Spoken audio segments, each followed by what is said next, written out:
দাদা হুজুর মুজাদ্দিদ জামান আবু বকর সিদ্দিকী আল কুরাইশি রাহমাতুল্লাহ আলাইহি খলিফা ছিলেন। নাম তার আমাদের পূর্বপুরুষ সুফি সদরুদ্দিন যশোরী হুজুর কিবলা। এত বড় মাপের আল্লাহর ওলি ছিলেন।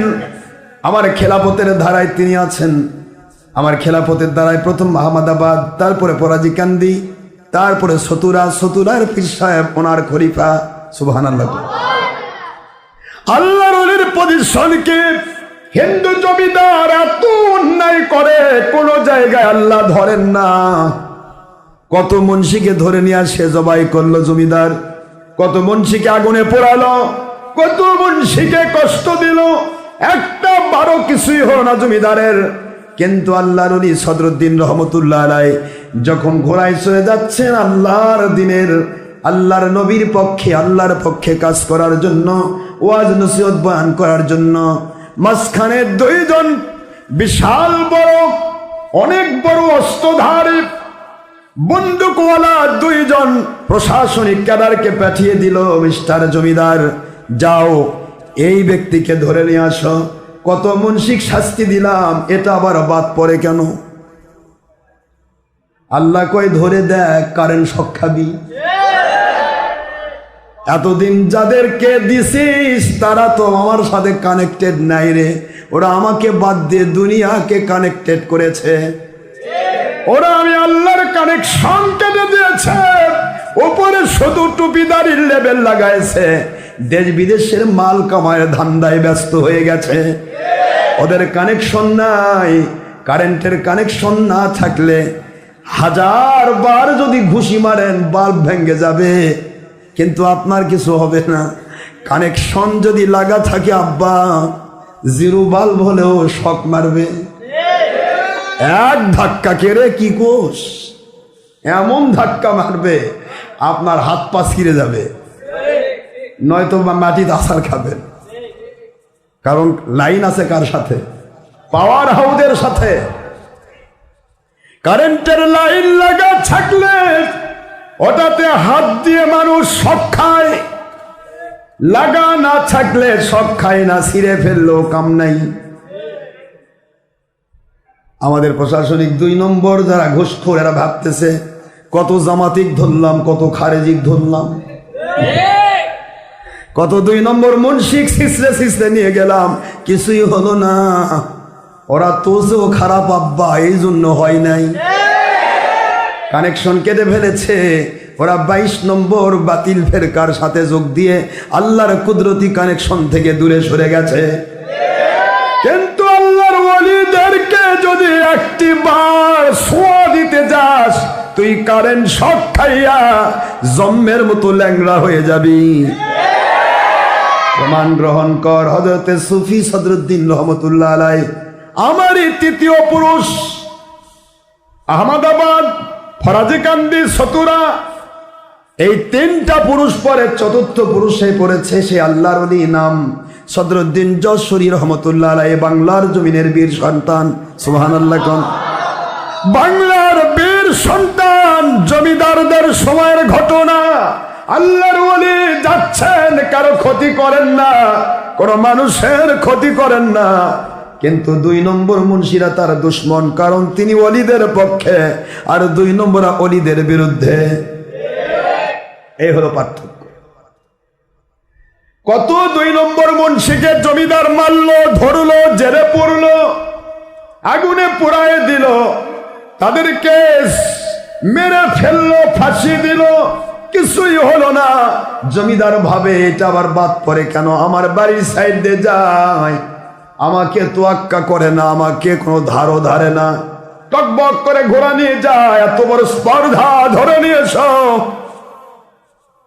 2 সশস্ত্র বাহিনীর ক্যাডার 2 হাতে বন্দুক নিয়ে আল্লাহর ওলির সামনে যায়। আল্লাহর ওলি বলে, ব্যাপার কি প্রশাসনিক ক্যাডার ভাই, ব্যাপার কি? কয় আপনাকে ধরে নিতে জমিদার অর্ডার করেছেন। আল্লাহর ওলি বলে, ধরে নিবা আমাকে নাকি তোমরা ধরা খাবা? সুবহানাল্লাহ। কন্যা ধরে আমাকে ধরে নিবে নাকি তোমরা ধরা খাবে? ওই এমন কথা তো শুনি নাই। হাতে বন্দুক আছে, যদি না যান তাহলে গুলি করার নির্দেশ আছে। আল্লাহর ওলি বলে রে গুলি তো করবি, কিন্তু গুলি যদি কাম না করে তাহলে কি করবি?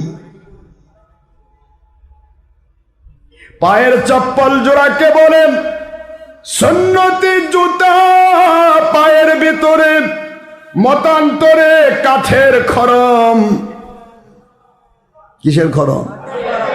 আগে খরম ছিল না, কাঠ দিয়ে তার উপরে কুটলি বানাইয়া খরম দিয়ে কট কট কট করে হাতে দেখেন, কাঠের খরম মতান্তরে সুন্নতি জুতা। সুন্নতি জুতার তলাও খরমের চেয়েও শক্ত। আমাদের সুন্নতি জুতা আছেন দেখেন, সুন্নতি জুতার তলাটা কিরকম? কাঠের চেয়েও শক্ত। এটা তো কঠিন শক্ত, হার্ড। আল্লাহর ওলি বলে জুতা ওই জমিদার আমাকে ধরার জন্য সশস্ত্র বাহিনীর ক্যাডার পাঠিয়ে দিয়েছে, তুমি যাও দুইটা জুতা জমিদারকে টেনে হেসড়ে আমার কাছে নিয়ে এসো। জুতা বলে নিয়ে আসবে জমিদারক। সুবহানাল্লাহ বলবেন না? এই বাংলার ঘটনা, এই বাংলাদেশের ঘটনা। এখনো তিনি শুয়ে রয়েছেন ফেনীতে, বাড়ি তার যশোরে, সদরউদ্দিন যশোরী রহমতুল্লাহি আলাইহি। আল্লাহর ওলি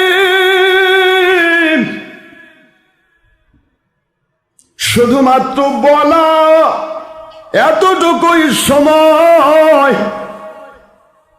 পা মোবারক থেকে জুতা দুটি বের হয়ে পাখির মতো উড়াল দিতে সময় লাগলো না।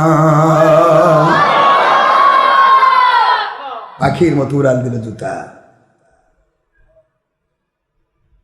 কানেকশন কার সাথে?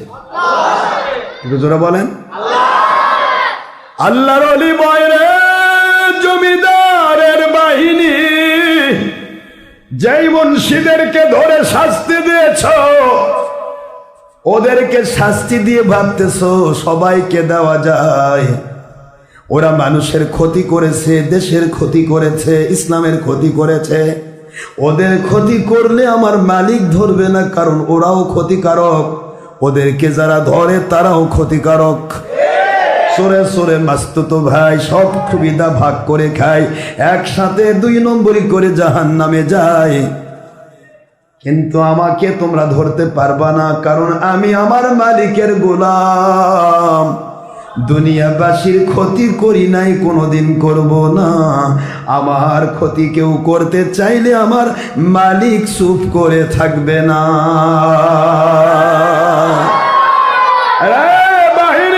সশস্ত্র বাহিনীর ক্যাডার জুতা পাঠাইলাম তোমার জমিদারকে, হয় এই জুতাই হেদায়েত করবে, এই জুতাই তার হেদায়েতের ওসিলা হয়ে যাবে, নয়তোবা তোমার জুতাকে মারতে মারতে আমার মালিকের হুকুমে বিদায় করে দেবে। 2টি কন্ডিশনে জুতা পাঠালাম। মালিক যদি ইচ্ছে করে তাকে দুনিয়া থেকে জুতার বাড়ি খাওয়ায়া দুনিয়া থেকে তাকে কবরে পৌঁছায় দেবে, আর মালিকের ইচ্ছা যদি হয় হেদায়েত দেবে। এই জুতার বাড়ি তার জন্য হেদায়েতের ওসিলা। অন্যায় করতে করতে এক শ্রেণীর ঘুষখোর শয়তান আছে, ভাবে যে বোধহয় সব জায়গায় অন্যায় করা যায়। এত সহজ না। ওলিদের পিছে তো যাসনি জীবনে, যায় দেখ কেমন কারেন্ট শক লাগে।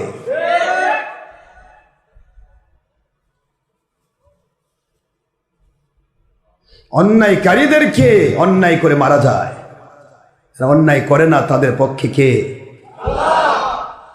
মাজলুমের পক্ষে কে? সুতরাং মালিকের ধরা বড় কঠিন।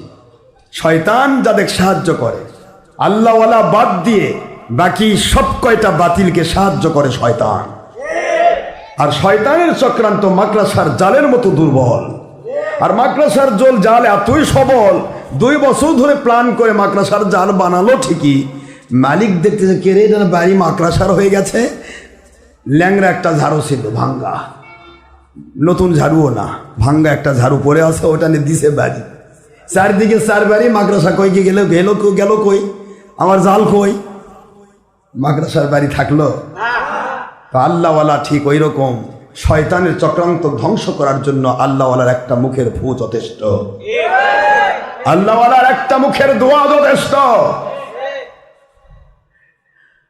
হযরতে সদরুদ্দিন যশোরী রহমতুল্লাহর জুতা দুটি গিয়ে জমিদারের কাছে গিয়ে দুই সাইড দিয়ে চোয়ালের উপরে পড়তেছে আর উঠতেছে, শব্দ হয় পটাপট, মনে হয় কোনো মানুষ মারতেছে, পটাপট শব্দ। সবাই দেখে জুতা বসাচ্ছে, কয় জমিদার মশাই জুতা আসলো কোথেকে? তা তো জানি না। জুতা সরাবে কে? এ তো মারতেছে কুদরত।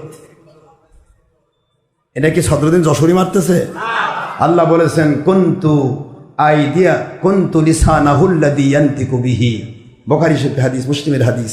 আল্লাহ বলেন আমার ওলিরা যে মুখ দিয়ে কথা বলে ওটা তো তার নয় রে, ওটা আমার কুদরতি পাওয়ারই মুখ দিয়ে কথা কয়। ও জুতাকে অর্ডার করেছে, ওটা তো তার নয়, ওটা আমি কুদরত থেকে অর্ডার দিয়ে দিছি। জুতা কেমনে উড়াল দিবে? পাখি তো উড়াল দিতে পারে না পাখনা না থাকলে, কিন্তু উড়াল দিচ্ছে কার হুকুমে? তো উড়াল দিয়ে গিয়ে যখন বসাচ্ছে তখন সেই ব্যক্তি, কার জুতা এটা, কে মারতেছে? সবাই বলে সুফি সদরুদ্দিন রহমতুল্লাহকে আপনি অ্যারেস্ট করার জন্য হুকুম দিচ্ছেন, তারই তো জুতা দেখা যাচ্ছে। কয় যে এত মুন্সিক মারলাম রে, কিছুই হলো না, ওনার জুতার এত শক্তি, এত শক্তি জুতার মধ্যে। রইলাম না হিন্দু, চলো যাই অলির কাছে। জুতা কয় তুই মারিস না, আমি যাচ্ছি। আল্লাহর ওলি বলে দিয়েছে হয় এর হেদায়েতের ওসিলা, নয়তো এই জুতাই ওর জন্য মৃত্যুর কারণ। জুতা পেটন দিয়ে নিয়ে গেল ওখানে আল্লাহর ওলির কাছে। ওলিক যাওয়া লাগে না, দেখেন ওলির কাছে নিয়ে গেছে। কয় হুজুর আমি কলমা পড়ে মুসলমান হচ্ছি, দয়া করে আমাকে বাঁচান। এটা ওলির কারামত। আল্লাহর কুদরত যখন ওলিদের মধ্যে জাহির হয় তখন সেটা ওলিদের কারামত হয়ে যায়। এই অবস্থা দেখে দুইজন ক্যাডার গুলি করে, দুই দিক থেকে গুলি মারে আল্লাহর ওলির দরবারে। আল্লাহর ওলির দিকে তাক করে গুলি করে, গুলি বার হয় না। নো অ্যালাউড, কয় আমি তোর কথা শুনি না, তুই সারাদিন টিপ ঘোড়া, আমি চিনি না। সুবহানাল্লাহ। ঘোড়া টিপলে কাজ হয় না, পেছন দিকে ফাঁকা গুলি করলো, ধপ করে বের হয়ে গেল। চিন্তা করে এটা কেমন ধরনের ওলি যার দিকে গুলি ঢোকে না। দুই ক্যাডার আর জমিদার সহ কলমা পরে মুসলমান হয়ে গেল। পুরা যশোরের অধিকাংশ হিন্দু মুসলমানিত্ব পেয়ে গেল।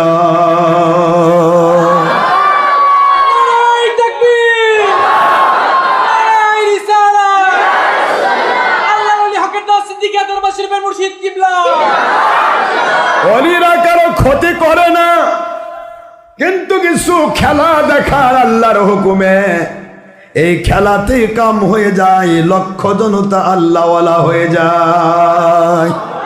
হযরত মুঈনুদ্দিন চিশতি আজমেরি সঞ্জারি রহমাতুল্লাহ আলাইহি, তিনি এত বড় দরজার ওলি ছিলেন, কিছুই করেন নাই, শুধুমাত্র একটু চেহারা নিয়ে সামনের দিকে এসেছেন। ওনার চেহারা মোবারক দেখে পাগলের মতো 1 কোটি হিন্দু কলেমা পড়ে মুসলমান হয়ে গেছে। ওলিরা ক্ষতি করে না, ওলিরা দুনিয়াবাসীর জন্য সুসংবাদ। এটা আল্লাহর বাণী, সূরাতুন ইউনূস আলাইহিস সালামের 64 নম্বর আয়াত, 10 নম্বর সূরা 11 নম্বর পারা। লাহুমুল বুশরা ফিল হায়াতিদ দুনিয়া ওয়া ফিল আখিরাহ। ওলিদের জন্য দুনিয়াতেও সুসংবাদ, আখেরাতেও সুসংবাদ। ধান যেরকম মালিকের সুসংবাদ নিয়ে বয়ে নিয়ে বাড়ি ভরে ধান নিয়ে আসে, চাল নিয়ে আসে, জন্মের মতো পেট ভরা খাবার খাওয়া হয়, আল্লাহর ওলিদেরও তাই। ওলিদের দ্বারা গোটা দুনিয়াবাসী রহমত, শান্তি, বরকত পায়, আজাব গজব বন্ধ হয়ে যায়। আর ধানকে তুলে দিয়ে আগাছার আবাদ করলে যেমন ঘাস খায়া মরা লাগে, ওলিয়া উলিয়াকে ধরে বাদ দিয়ে ওই আগাছা 2 নম্বর মুন্সির পিছে ঘুরলে এ ঘুষখোরেরা তোদেরকেও ঘাস খায়া মরা লাগবে। মহান আল্লাহ আমাদের সবাইকে সত্য ইসলাম বুঝে সত্যের পক্ষে জীবন কাটাবার তৌফিক দিন, আমিন। وما علينا إلا البلاغ المبين هذا ما عندما ينفع ما عند الله ورسوله صلى الله عليه وسلم بعد سبحانك اللهم وبحمدك أشهد أن لا إله إلا أنت أستغفرك وأتوب إليك السلام عليكم ورحمة الله وبركاته হাজার চেষ্টা করেও বাতিল ফেরকা এবং কেউই আমাদের মাহফিল নষ্ট করতে পারছে না আলহামদুলিল্লাহ রমজানের পূর্বদিন পর্যন্ত ডেট দিয়ে দিছি আমি হুঁশ পাচ্ছি না আমার জান বার হয়ে যাচ্ছে বুঝতে পারতেছে না গলা শুন আমার অবস্থা খারাপ আর মুন্সিরা চিন্তা করে আরে আমারই ওয়াজ নেই ওর ওয়াজ হয় কেন বন্ধ করে যা ধরা খায় আর এদের পক্ষে কিছু ঘুষ খায় ওরাও ধরা খায় আল্লাহ রহমত করুক সবাইকে সত্য বোঝার তৌফিক দিন আমিন আসসালামু আলাইকুম ওয়া রাহমাতুল্লাহি ওয়া বারাকাতুহু